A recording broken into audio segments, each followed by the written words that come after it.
Hello बच्चों, स्वागत है आप लोग का हमारे यूट्यूब चैनल प्रिपरेशन मंत्रा में। अभी हम लोग क्लास 11th एटॉमिक स्ट्रक्चर में बोर्स थ्योरी का एप्लीकेशन पढ़ रहे थे, जिसमें हम लोग बोर्स रेडियस निकालना सीख लिए, एनर्जी निकालना सीख लिए nth ऑर्बिट का, और साथ ही साथ वेलोसिटी निकालना सीख लिए। आज हम लोग सीखेंगे nth ऑर्बिट का इलेक्ट्रॉन का कंप्लीट रिमूवल अगर करना है, जिसको आयोनाइजेशन एनर्जी या आयोनाइजेशन पोटेंशियल कहते हैं, उसके बारे में हम लोग जानेंगे।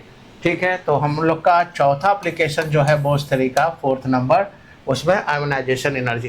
तो आयोनाइजेशन एनर्जी का मतलब आप लोग जानते हो प्यारे बच्चों, आप लोग जानते हो कि न्यूक्लियस के चारों तरफ जो होता है वो बहुत सारे ऑर्बिट होते हैं, और अलग अलग ऑर्बिट का एनर्जी जो होता है वो क्या होता है, अलग अलग होता है आप लोग का। ये भी आप लोग जान गए कि जैसे जैसे नंबर ऑफ ऑर्बिट बढ़ेगा एनर्जी क्या होगा आप लोग का, बढ़ेगा। तो आयोनाइजेशन एनर्जी में क्या है कि आयोनाइजेशन एनर्जी में इलेक्ट्रॉन का कंप्लीट रिमूवल करना है। जैसे मान लो इलेक्ट्रॉन फर्स्ट ऑर्बिट में घूम रहा है, तो कंप्लीट रिमूवल का मतलब है कि इस एटम से ही इलेक्ट्रॉन को बाहर निकाल लेना है, और एटम से इलेक्ट्रॉन को बाहर निकालना है तो आपको कहां तक लेके जाओगे, तो इन्फिनाइट ऑर्बिट, क्योंकि ऑर्बिट की संख्या इन्फिनाइट है, तो आप इन्फिनाइट ऑर्बिट तक लेके जाओगे, और उसी इन्फिनाइट ऑर्बिट और जिस ऑर्बिट से निकालना है उसके बीच के एनर्जी डिफरेंस को हम लोग आयोनाइजेशन एनर्जी कहते हैं। तो आयोनाइजेशन एनर्जी को पहले डिफाइन कर ले, क्या है आप लोग का आयोनाइजेशन एनर्जी या आयोनाइजेशन पोटेंशियल। तो हम लोग कहते हैं कि it is defined as the amount of energy which is required for the complete removal of an electron, है ना, from the, ज़्यादातर हम लोग आउटर मोस्ट ऑर्बिट से ही निकालते हैं, from the outermost orbit, है ना। It is defined as the amount of energy which is required for the complete removal of an electron from the outermost orbit, है ना, of an isolated neutral gaseous atom। ठीक है, तो किसी भी isolated neutral gases atom के outer most orbit से electron का कंप्लीट रिमूवल के लिए जो अमाउंट ऑफ एनर्जी हम लोग देते हैं प्यारे बच्चों, उसी अमाउंट ऑफ एनर्जी को हम लोग क्या कहते हैं, आयोनाइजेशन एनर्जी। क्यों?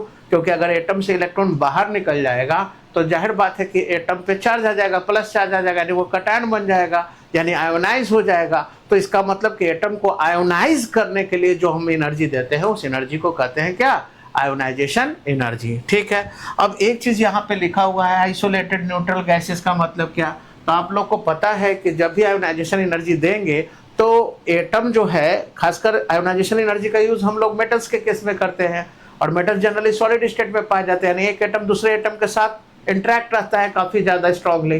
तो वैसे केस में क्या करना होता है कि हम लोग उस एटम को, जिस एटम से इलेक्ट्रॉन निकालना है, उसको हम लोग गैसेस फॉर्म में ले जाते हैं, क्योंकि गैसेस फॉर्म में ही एक एटम दूसरे एटम से काफी आइसोलेटेड होता है। ठीक है, तो जब भी मेटल से निकालना हो तो उसको सॉलिड अवस्था से नहीं, उसको गैसेस फॉर्म में ले जाएंगे।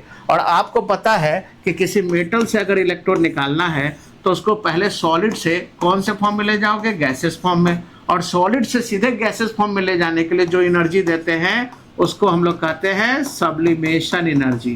कौन सा एनर्जी कहते हैं प्यारे बच्चों, सब्लिमेशन एनर्जी।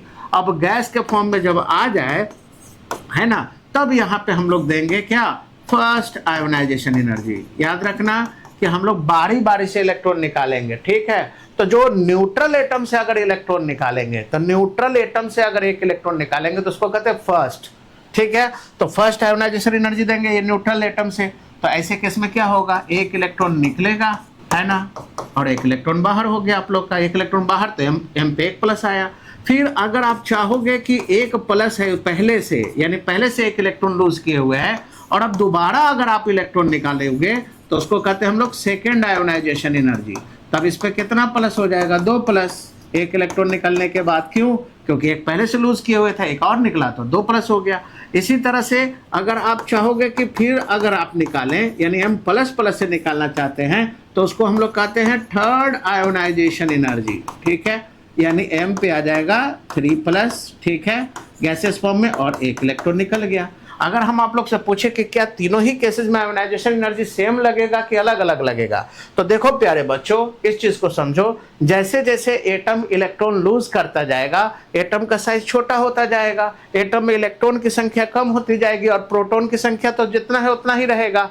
तो जैसे जैसे आप लोग का इलेक्ट्रॉन की संख्या कम होते जाएगी, एटम का साइज छोटा होता जाएगा, है ना। न्यूक्लियर फोर्सेज जो है वो ज़्यादा स्ट्रांगली उसको अपनी तरफ क्या करेगा, अट्रैक्ट करेगा। तो वैसे केस में आपको इलेक्ट्रॉन का निकालना, क्योंकि साइज अगर छोटा होता जाएगा तो इलेक्ट्रॉन को निकालने के लिए आपको एनर्जी और ज़्यादा देना पड़ेगा। तो जनरल केस की अगर बात करें तो सबसे फर्स्ट आयोनाइजेशन एनर्जी से, है ना, ज़्यादा आपको लगेगा सेकेंड आयोनाइजेशन एनर्जी, है ना, यानी इसका मैग्नीट्यूड ज़्यादा होगा फर्स्ट से ज़्यादा सेकेंड का, और सेकेंड से ज़्यादा होगा आप लोग का थर्ड का मैग्नीट्यूड। ये जनरल ट्रेंड है आप लोग का, ठीक है।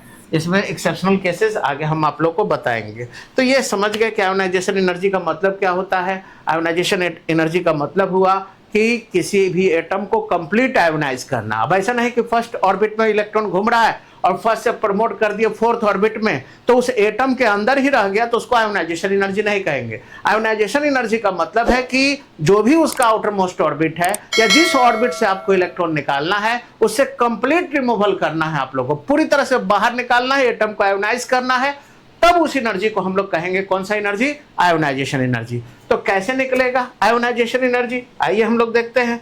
तो आयोनाइजेशन एनर्जी निकालने के लिए हम लोग को क्या करना होगा, आयोनाइजेशन एनर्जी या आयोनाइजेशन पोटेंशियल निकालने के लिए, है ना, हम लोग को क्या करना होगा, तो हम लोग को कहाँ लेके जाना होगा, इन्फिनाइट ऑर्बिट में, है ना। यानी इन्फिनाइट ऑर्बिट में मतलब कि धीरे धीरे आप लोग का, जब तक ऑर्बिट की संख्या तो अनंत है, तो लास्ट वाला जो ऑर्बिट होगा, इन्फिनाइट ऑर्बिट होगा, उसमें से उसके एनर्जी में से nth ऑर्बिट की एनर्जी को क्या कर देंगे, माइनस कर देंगे।